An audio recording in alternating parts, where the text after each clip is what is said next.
తొలి ఏకాదశి. ఈ కథను నేను ఈరోజే తెలుసుకున్నాను. నా ద్వారా మీరు కూడా తెలుసుకోండి.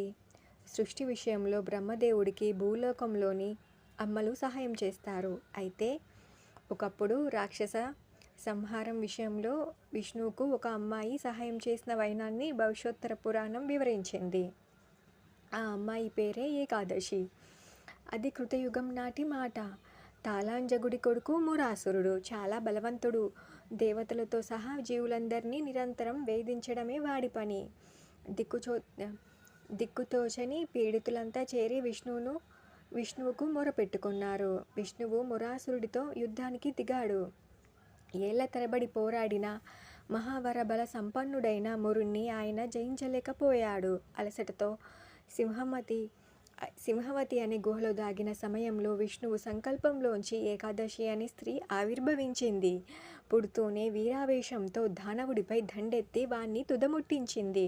మురాసుర సంహారంలో ఏకాదశి ప్రదర్శించిన సాహసానికి పరవశుడైన శ్రీహరి వరం కోరుకోమన్నాడు. ఎల్లకాలం నీకు ప్రియమైన దానిగా ఉండాలి అని కోరింది ఏకాదశి. విష్ణువు అంగీకరించాడు. అందుకే ఏకాదశికి హరిప్రియ అనే పేరు వచ్చింది. తన పేరుతో ఒక పుణ్యతిథి ఏర్పడాలని, ఆనాడు హరి సంకీర్తనంలో మునిగి ఉపవాసం ఉండే భక్తులకు పుణ్యగతులు సిద్ధించాలన్న ఆమె కోరికను విష్ణువు మన్నించాడు. అది మనకు వరమైంది. ఏకాదశి రోజున హరి ఉపవాస నాది ప్రత్యేక విధులు ఆచారాలుగా స్థిరపడ్డాయి. నిజానికి మురాసురుడు మనలోని హింసాత్మక ప్రవృత్తికి, దురాచార ప్రీతికి, దుర్మార్గపు ఆలోచనలకు ప్రతీక. వాటిని అంతమొందించడానికే ఉపవాసాది విధులు నిర్వర్తించి ఏకాదశిని మనలోని ఆవాహన చేసుకుంటాం. మనలోని శత్రువులను జయించేందుకు హరిని ఆశ్రయించేలా చేస్తుంది కాబట్టే ఏకాదశిని హరివాసరం అన్నారు. ఏకాదశి వ్రత విధానాలను, ద్వాదశి పారణలను ఎందరో పాటిస్తున్నారు. అనారోగ్యం, వృద్ధాప్యం లేదా విధి విధానాల పట్ల అవగాహన లేకపోవడం వంటి కారణాలతో దూరంగా ఉన్నవారు కనీసం ఆనాడు శ్రీహరికి దగ్గరగా ఉండే ప్రయత్నం చేయాలి.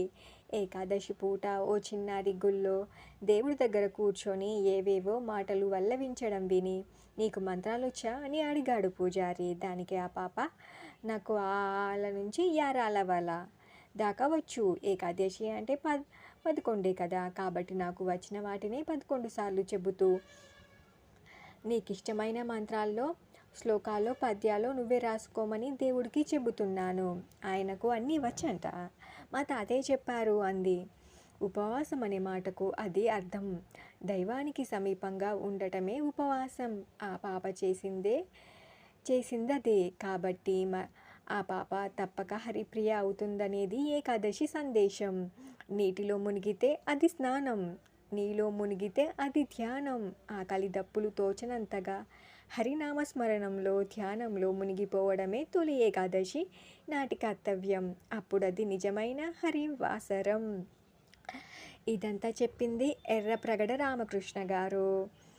ధన్యవాదాలు. Thanks for watching. This is Shruti. You're watching Shruti lucky lottery YouTube channel.